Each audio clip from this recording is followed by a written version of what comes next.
Өнгөрсөн зууны найзынхаа санал болгосноор шомхоор далаад гарсан бөгөөд Монжомын чих газар харагдахгүй байна шүү. Би тэтэрхий хол ирсэн биш үү хэмээн уулга алдаж байхад найз нь усан шумбах бол анхдагч хэрэгцээ хэмээн түүнд хэллээ. Жүминч нөгөө л цангаараа усан шумбах хэрн хэр аюултай вэ? Сүн шүтгэр байдгүй хэмээн найзаас асуулаа. Найз нь ч тэнгисийн цэрэг айцыг мэдэрдэггүй. Гэхдээ чи аимшиг комик зурдаг биз дээ. Тэгвэл би чамд нэг түүх ярьж өгье хэмээв. Шумбагч хүмүүсийн хамгийн их тохиолддог үхлийг чи мэдхүү. Тэр бол зүрхний шигдэс. Аранхуйн далайн гүнд хайгуул хийгээ явж байхад ард чи ямар нэг юм байгаа юм шиг мэдэнч төрөөд эргээд харах мөчөд далаад өвцөн зогцтой таарс тулгарх мөчөд айсан шокноосоо бол зүрхэн зогсож жишээний.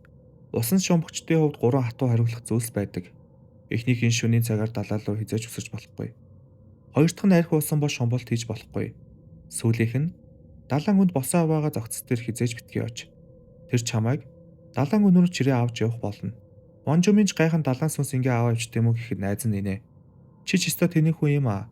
Усны эргүүлэг гэж зүйл байдаг. Тэнд нь ямар нэг юм орох. Эсвэл зогцсон орох юм бол босоогоороо юм шиг харагддаг юм. Тэгээд л зогцож чамайг далайн гүн рүү чирж явж байгаа юм шиг санагдана хэмээн Монжоминд хэллээ. Найз нь ч түүнийг хамт сашими хагаар явах уу гэхэд ийм нь сонссон Монжоминч түүнээс татгалцлаа. Найз нь үүнийг сонсон. Би бол сүнс ангаддаг тэнгисийн зэрэг хэмээн өнгөрч далайн гүн рүү хайгуул хийхээр явлаа. Тэрээр далаа руу шумбалт хийхэд ямар ч амьд амьтан байхгүй байсанд намайг ирэх сургаар та нар ногцног хэмээн томорч байтал түүний ардуур ямар нэгэн зүйл яваад өнгөрлөө. 딴 얘기를 해서 조금 긴장되는군. 오, 전부 실한 놈이구만. 이건 살기. 내 뒤에 무엇인가 있다. 뭐지? 시신, 물귀신 상관없다. 난 해병이다. 무엇이 있든지 죽인다.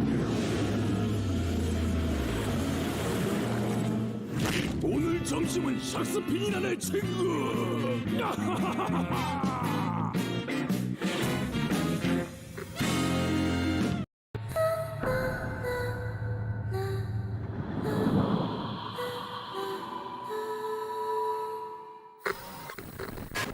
'Сайн байна уу манай хүүхэлдэйн байшин давтаа морил. Маа дэлгүр зөвхөн онцгой хүүхэлтэй худалдаалдаг. Та ямар нэгэн зүйл хайж байна уу хэмээн худалдагч асуулаа. Манай буурчаг жоохон аланцуу байх бөгөөд 5 настай хүүхдэд төрс өдрийн бэлэг хайж байна. Өө энэ хүүхэлтэй хөөрх юм байна. Энийг авъя хэмээн худалдагчид хэллээ.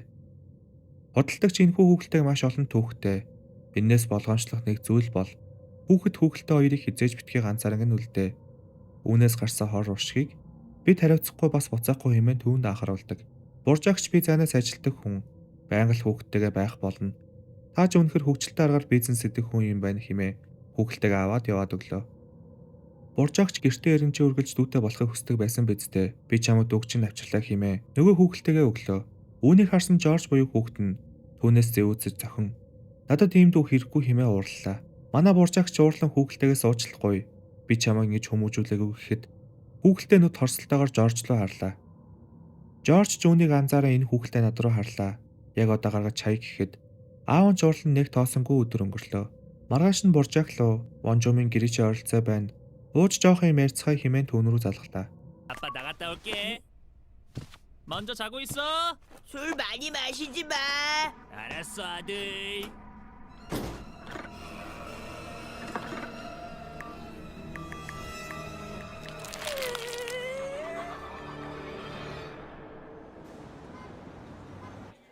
Монжомын буржааг хоёр нэлээд алсан амьдрал ээж байтал гинтл буржааг хүүхдээ хязээж битгий энэ хүүхэлтэйтэй ганцаар нүлдээгэрэй гэсэн зүйлийг гинт санаа гэрлүүгээ яриа явлаа.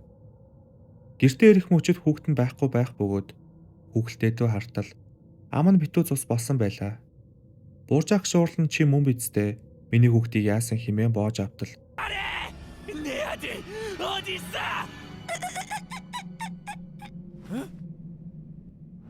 너도 지금 혼자 있네.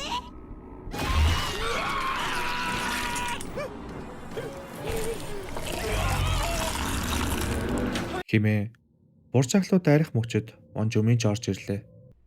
너희 자식.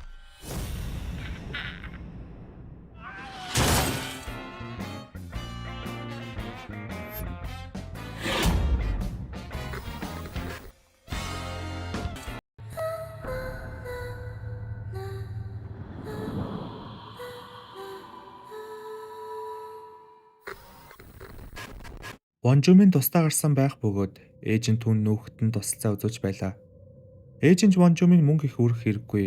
Гадуур битгий имий дээрээ гэртээ байгаа ачиртайгаа заавал будаа олж идээрэй. Хэрвээ хачир нь дуусчих юм бол ээж рүүгээ заавал залгаарай. Танаад нэг гадаад ажиллаж амьдарч байгаад жоох хэцүүдэд амиа орсон гэж байна лээ.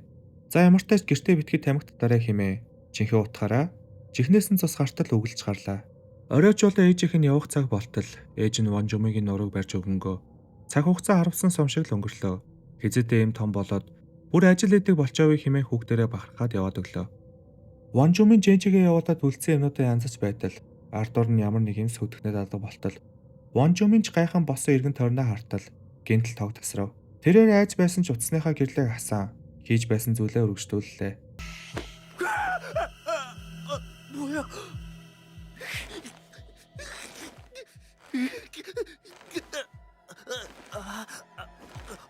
에이, 엄마지? 놀랬잖아. 아까 나가놓고 왜 다시 왔어? 뭐 두고 가... Түүний нурууг ээж нь барьсан байна хэмээн эргээ артал гинж байсангүй. 무슨 소리지? 뭐지?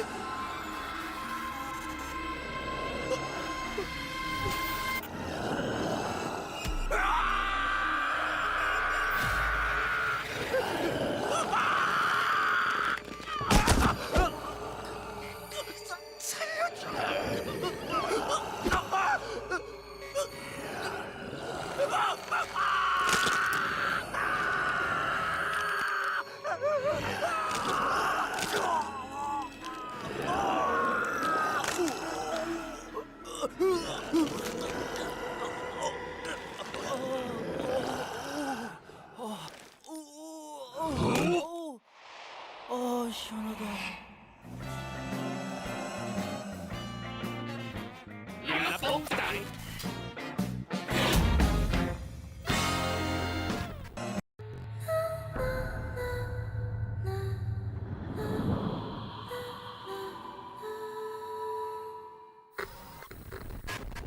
Вонжумынээс сургууль тарж гэртээ арих цаг болсон ч өдөржингөө улаан масктай сүнсний талаар ярилцсан учраас одоо бодсон ч биеийн арц хийсэн хിവэр байлаа. Жумынж гэртээ арих замд нь хүртэл улаан масктай сүнс бодогдсон хിവэр байлаа. Улаан масктай сүнс гэдэг нь аман жих хүртэл урагдсан эмхтэй сүнс бөгөөд урагдсан амаа нуухын тулд маск зүүж явдаг. Гэхдээ яг үнэндээ анх маск нь цагаан байсан ч цуснд бодогтой улаан өнгөтэй харагддаг гэдэг. Ихэнхдээ шөнө ганцаараа явж байгаа хүүхдүүдэд гарч ирэн би хөөрхөн байна уу гэж асуудаг. 내가 예쁘다고? 그럼 나랑 똑같이 만들어줄게. Эсрэгээр нь муу харагдаж байна гэж хэлбэл 못생겼다고? 너도 나랑 똑같이 만들어줄 테다. харин тодорхой биш хариулт өгвөл амны чин талыг уурах бөгөөд сүлд нь өөршгөө болгоод алдаг гэлцдэг. Үүнийг өдөржингөө сонссон Вонжумынч өдөр болгоо явдаг байсан гудамжаараа явах гэтэл яагаад ч юм нэг ёрын мэдрэмж төрж байлаа. Ямар ч байсан гэртээ арих ёстой учраас гудамжаараа явж байтал гудамжны баргал төгсгөлд ирэхэд нэгэн цувтай эмэгтэй зогсож байлаа. Тэрэж дотроо арай үгүй байлгуудыг хэмээн хажуугаар нь хурдтай алхаа явтал 예. 네? 내가 예쁘니? 예쁘다고 하든 아니라고 하든 입을 찢어 죽인다. 제가 보기에는 뭘 그렇게 뜸을 들여? 빨리 대답해봐. 다시 태어나야 할 땐요. 좋아, 제대로 들어가. 너 참 못됐구나. 다신 그 혀를 못 놀리게 입을 찢어야겠다. 누가 살려줘.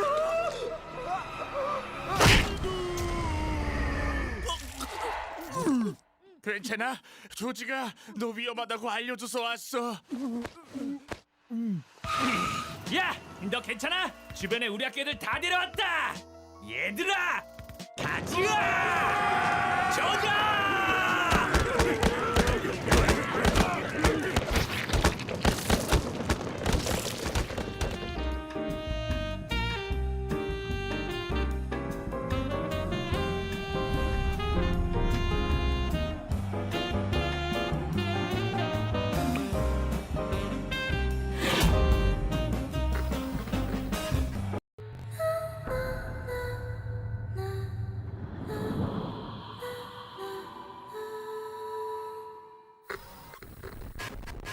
Вонжумиш найз охинтойгоо бас сарын аяллаараа Хавай явбал ямар вэ хэмээн аз жаргалтай ярилцсан.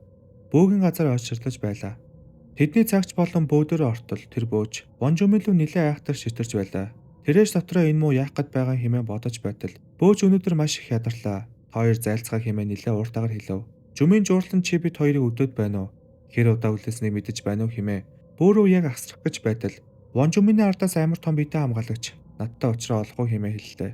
Жуминч түүнээ сайн бөөгийн газараас гараа стресстэж хамаг хараалаа урсган зам унтлан гарахад жижиг аврын ачааны машин Жуминыг дайрлаа.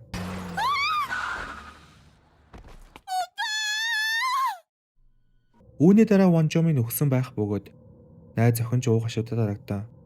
Тэр үед л бөө бидний хөөж явуулаагүй байсан бол бүгд тэр новшийн буруу. Тэр ямар нэг юм хэлж өгөөгүй болохоор л миний найз залуу өгсөн хэмээн харааж гарав. Үүний дараа эмэгтэйч бөөдөр очин мэд мэдтэл бөөж мэдсэн юм шиг нөхрийн чинь ажлын явдал сайн болж өнгөрснөө хэмээн түүнээс асуув. Эмэгтэйч гайхан чи яаж мэдсэн юм хэмээн уурлангуй асуудал бидэн шиг хүмүүс удахгүй өгөх гэж байгаа хүмүүс арай өөрөөр харагддаг юм. Тэр үед танаа найз залуу чинь хоёр гар дээрээ зогссон орж ирсэн хэмэв. 당신은 오빠가 죽을 걸 알고 있었다는 거네. 안다고 뭐가 달라지겠나? 운명이거늘. 뭐? 그래, 당신 말이 맞나 봐. 조금 다르게 보이네.